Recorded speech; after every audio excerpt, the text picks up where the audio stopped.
నమస్తే అండి.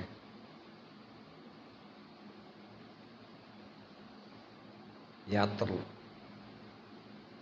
ఈరోజు మనం యాత్రల గురించి మాట్లాడుకుందామండి. ఇటీవల కాలంలో టెక్నాలజీ పెరగటం, యూట్యూబ్ వీడియోలు చూడడం, పక్కింటి వారు ఎదురింటి వారు చెప్పడం, ఇలా రకరకాల కారణాలతో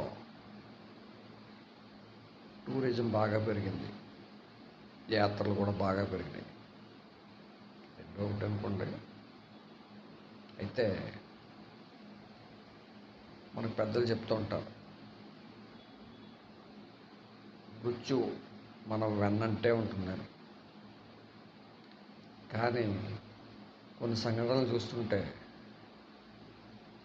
మృత్యు వెన్నంటే ఉండదు, వెతుక్కుంటూ వెళ్తారేమో అన్నట్టుగా ఉంటుంది.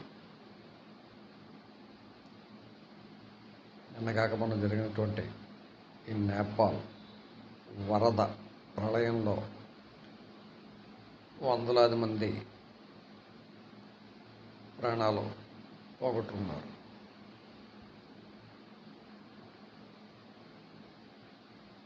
అయితే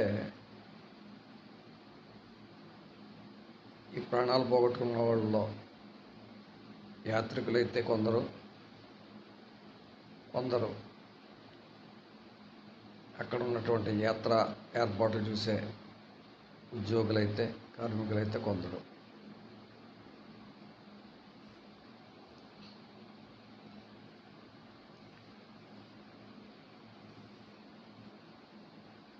మనం ఈ యాత్రకు వెళ్ళి మరణించిన వారిని శివైక్యం చెందారని అనుకోవాలా,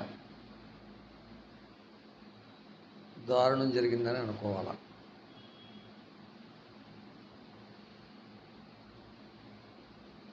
ముఖ్యంగా నేపాల్, మానస్ సరోవర్, కైలాసనాథ్, కేదార్నాథ్, బద్రీనాథ్ ఇలాంటి యాత్రలు చేసినప్పుడు ఎంతోమంది మరణిస్తున్నారు.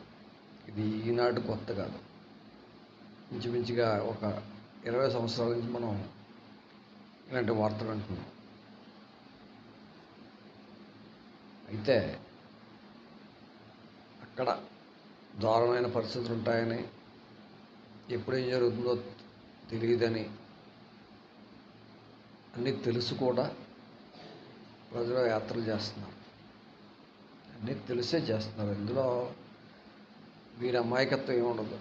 చంటి పిల్లలు లేదా యుక్త వయసులో ఉన్న కొంతమందిని మినహాయిస్తే ప్రతి ఒక్కరికి కూడా అక్కడ ఏం జరుగుతుందో, ఎలాంటి పరిస్థితులు ఉంటాయో ఒక అవగాహన ఉండే ఉంటుంది.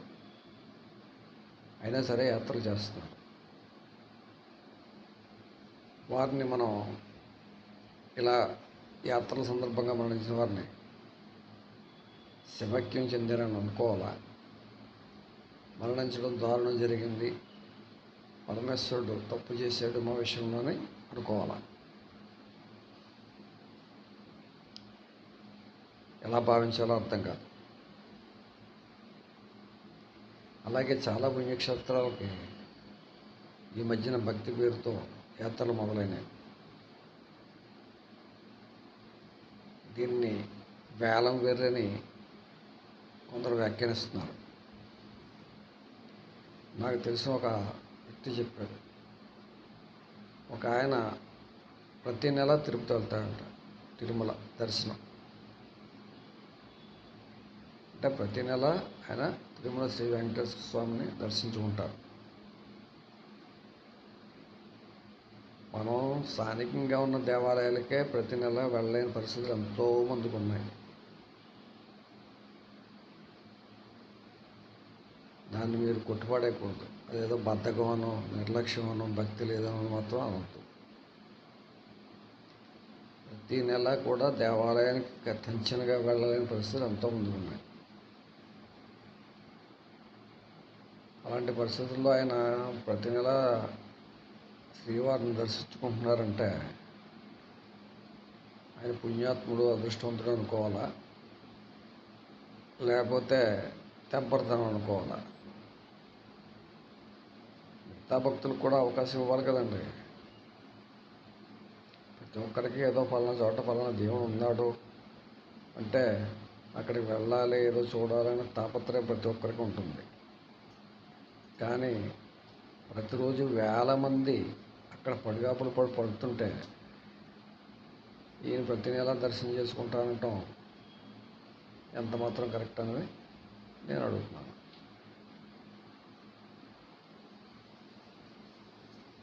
అక్కడున్న తోపులాట్లు, అక్కడున్న రేట్లు, అక్కడ ఉన్నటువంటి వివిధమైనటువంటి క్లిష్టమైన పరిస్థితులు ఉన్నాయి. ప్రతి యాత్రలోనూ ఉంటాయి ఇలాంటివి.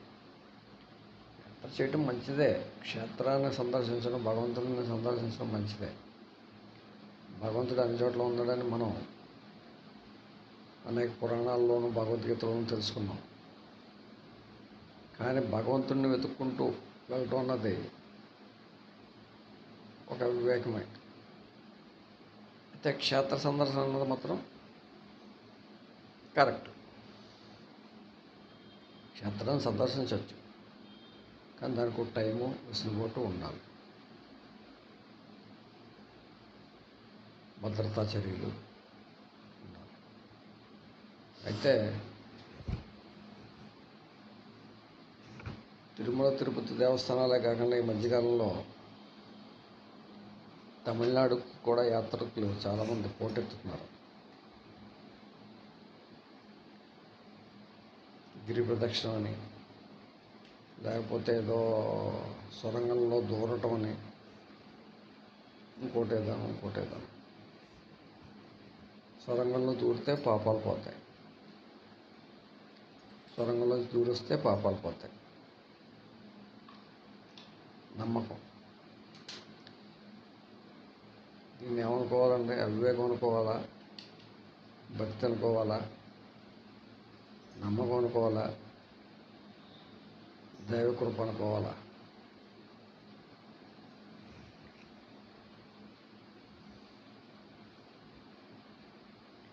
చాలామందికి తిరుమల అంటే ఎక్కడుందో తెలియదు, తిరుపతి అంటే ఎక్కడుందో తెలియదు మన దేశంలో. నాకు కూడా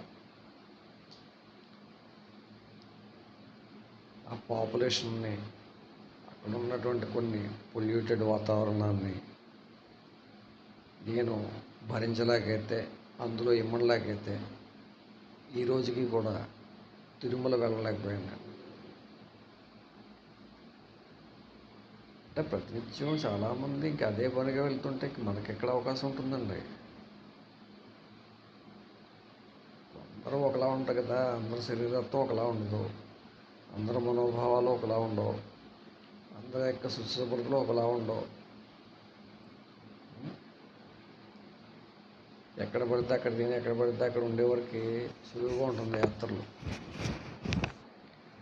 కానీ ఒక పెక్యులర్గా జీవించాలనుకున్న వారికి, జీవించేవారికి యాత్రలు అనేవి ఆకాశం ఎత్తులో ఉంటాయి. పరిస్థితులు ఓ రకమైన కారణాలు అయితే తరచుగా సందర్శించే భక్తులు ఓ రకం కారణం దానికి.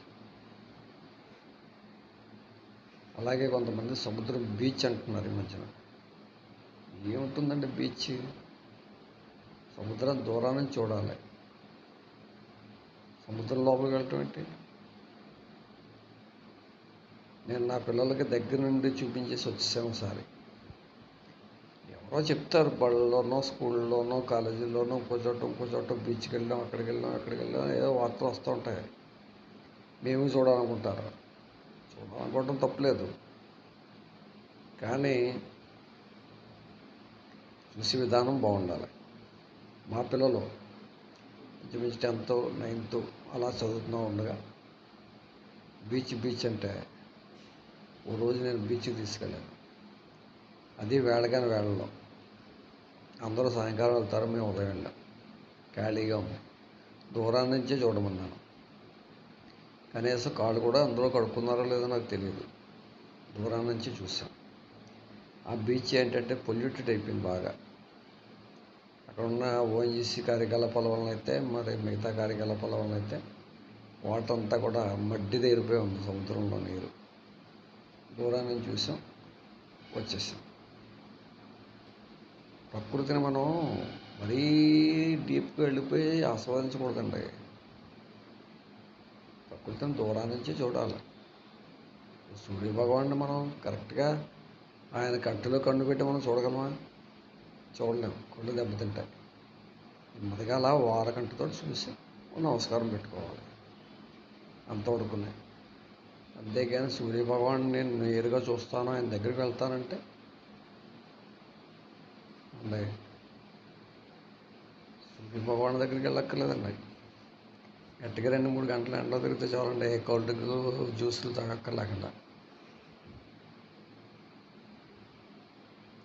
ప్రకృతిని మరీ నేరుగా చూడడానికి అలవాటు పడిపోకూడదు. చాలామంది ఏంటంటే ప్రకృతిని నేరుగా చూద్దాం అనుకుంటారు. ఈత కొట్టాలనుకుంటే దగ్గరలో ఉన్న స్విమ్మింగ్ పూల్ని ఎవరినైనా అడిగి తెలుసుకుని వెళ్ళి అక్కడక్కడ ఉన్నటువంటి మేనేజ్మెంట్తో మాట్లాడుకుని, మీకు ఈత వస్తే ఓ రకంగా వెళ్ళొచ్చు, ఈత రాకపోతే మాకు ఇలా ఈత రాదండి, నేను సరదాగా స్విమ్ చేయాలనుకుంటున్నాం, మీరు ఏదైనా దానికి సలహాలు సంప్రదింపులు చేయండి, ఏర్పాటు చేయండి అంటే వాళ్ళు ఏదో చెప్తారు. దగ్గరుండి ఏవో దానికి సంబంధించిన మెటీరియల్ ఏదో ఇవ్వటమో, దగ్గరుండి ఏదో చేయించడం చేస్తారు. సరదాగా కాసేపు స్విమ్ చేసుకుని వచ్చేయచ్చు. అయితే గోదావరిలో దిగటం ఏంటండి? ఈత కొట్టడానికి గోదావరిలో దిగుతారా? అసలు గోదావరి ఇప్పుడు అది కాలువ ఉండి గోదావరి ఉంది, లోతు ఎంత ఉంటుందో ఎవరికి తెలుసు? గోదావరిలో దిగి ఈతకు దిగి ప్రాణాలు కోల్పోయారు. పిల్లలకి పెద్దలు చెప్పాలండి, అలాంటి పనులు చేయొద్దురా బాబు అని.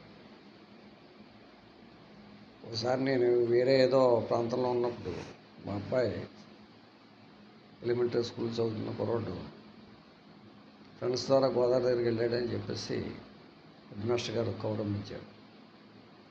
అంతే వెంటనే వచ్చేసాను అక్కడి నుంచి. నిరంతరం అబ్జర్వేషన్, ఈ రోజుకి అబ్జర్వ్ చేస్తూనే ఉంటాను. దారుణం జరిగిపోయిందని గోలెట్టే కంటే మనం ఎంతవరకు ఉండాలో అంతవరకు ఉండాలి. పరమేశ్వరుణ్ణి డైరెక్ట్గా చూసేయాలనుకోకూడదండి, ప్రకృతిని డైరెక్ట్గా చూసేయాలనుకోకూడదు. మన ప్రాంతాన్ని మనం పొల్యూట్ లేకుండా చూసుకుంటే చాలు, మన ప్రాంతంలో హాయిగా ఉండొచ్చు. అక్కడెక్కడో స్వచ్ఛంగా ఉంది, అక్కడెక్కడో వాతావరణం బాగుంది, ఇక్కడెక్కడో వాతావరణం బాగుంది.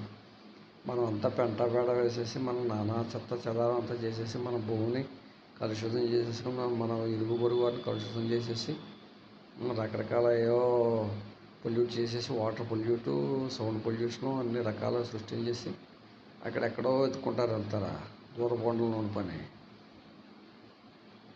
మీ ప్రాంతాన్ని శుభ్రం చేసుకోండి, విధి విధానాలు రూపొందించుకోండి, గవర్నమెంట్ని అడగండి ఇలా ఉందో అలా చేద్దామని. ఏదేమైనా సరే తరచుగా యాత్రలకు వెళ్ళిపోవటం అన్నది కరెక్ట్ కదండి.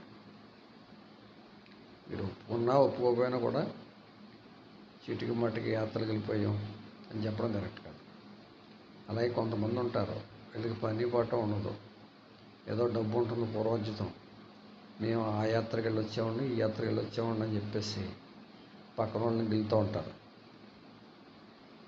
వీళ్ళకి ఏదో బుద్ధి పడుతుంది, యాత్రకి వెళ్ళకపోతే తప్పేమో, యాత్రకి వెళ్ళకపోతే ఇన్సల్ట్గా ఉంటుందేమో, ఇలాంటివి ఉంటాయండి చాలా చోట్ల. ప్రత్యేకించి యాత్రల మీద ట్రిప్పుల మీద మాట్లాడుకునే వాళ్ళు బోర్డు మంది ఉన్నారండి. ఇవి కాకుండా ప్రకటనలు, యాత్రా బస్సులు, ఇన్ని నైట్లు, ఇన్ని డేలు, ఇన్ని టిఫిన్లు, ఇన్ని కాఫీలు, ఇన్ని భోజనాలు ఊరించేస్తారు. సర్లే ఎప్పుడైనా చచ్చిన తర్వాత చూస్తాయంటే అని చెప్పేసి వెళ్ళిపోతారు. వెళ్ళిపోయిన దాకా ఉండి ఏదో ఇలాంటివి జరిగితే ఈ ఏడుపులు పెడపప్పులు. ఒకటండి, మనం భగవంతుడిని, మన చుట్టూరు ఉన్నదా అంతా భగవంతుడే, ఓకే. కానీ మనం దూర ప్రాంతాలు, క్షేత్రాలు సందర్శించుకోవాలంటే కొంచెం టైం చూసుకోవాలి. ఈ టైంకి ఎలా ఉంది, ఆ టైంకి వెళ్ళొచ్చా వెళ్ళకూడదా, అక్కడ పరిస్థితులు ఏంటి, మనం తట్టుకోగలమా లేదా. మనం తట్టుకోలేకపోతే వదిలేయండి.